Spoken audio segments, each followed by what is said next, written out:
नमस्कार मंडळी, आज आपण पाहणार आहोत की बाजारातून आणलेला नवीन खलबत्ता पहिल्यांदा वापरण्यापूर्वी कसं साफ करायचा। हा खलबत्ता मी कोकणातून येताना पेनच्या जवळ हायवेवर खलबत्ता विकणाऱ्या बायका बसतात ना, त्यांच्याकडून मी 300 रुपयाला घेतला होता। याचे वजन साधारण 3.5 किलो आहे। नवीन दगडाला खूप धूळ आणि बारीक कण असतात, त्यामुळे तो थेट न वापरता आधी साफ करणे खूप गरजेचे आहे। सुरुवातीला खलबत्ता आणि बत्ता साध्या पाण्याने स्वच्छ धुवून घेऊया। त्यावर घासणीने चांगलं घासून घेऊया, जेणेकरून वरची सगळी धूळ निघून जाईल। त्यानंतर थोडा भांडी घासण्याचा साबण किंवा लिक्विड लावून खलबत्ता आतून बाहेरून चांगला घासून घेऊया आणि स्वच्छ पाण्याने धुवून घेऊया।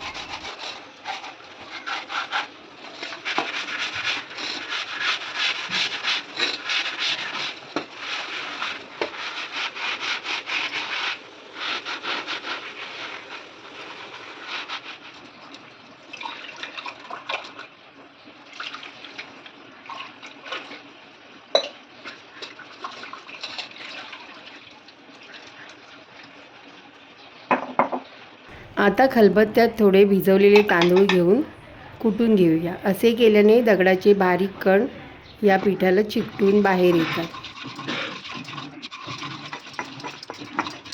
आता हे वाटलेले पीठ सर्व बाजूनी खलबत्त्याला आणि बत्त्याला चोळून घेऊया।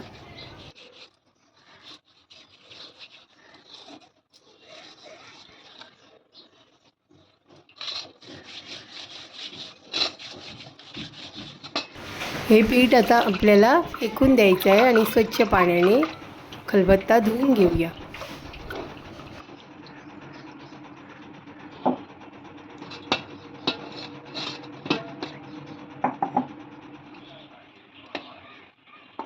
त्यानंतर खलबत्त्यात थोडी कोथिंबीर आणि बटाट्याच्या साली कुटून घेऊया।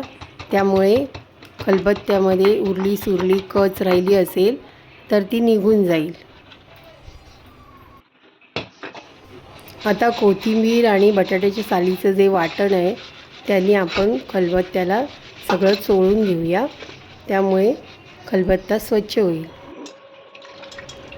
आता आपण स्वच्छ पाण्याने हा खलबत्ता चांगला स्वच्छ करून घेऊया। आता आपण खलबत्ता कपड्याने कोरडा करून घेऊया, चांगला पुसून घेऊया।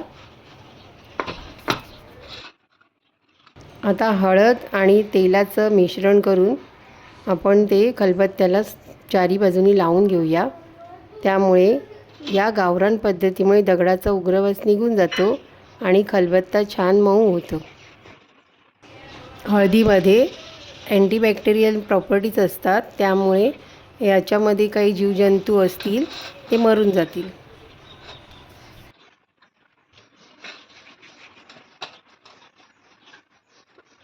हे हळदीचं मिश्रण आपण रात्रभर खलबत्त्याला लावून ठेवायचं आहे आणि सकाळी मग आपण बघूया।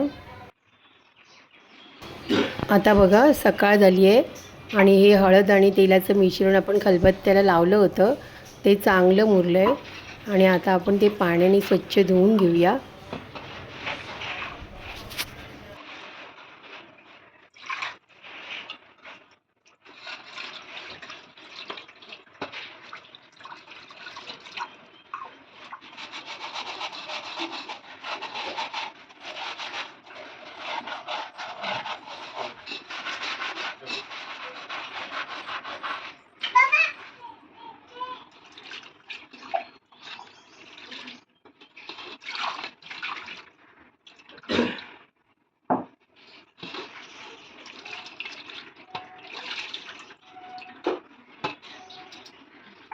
आता आपण स्वच्छ कपड्याने पुसून घेऊया आणि कोरडा करून घेऊया।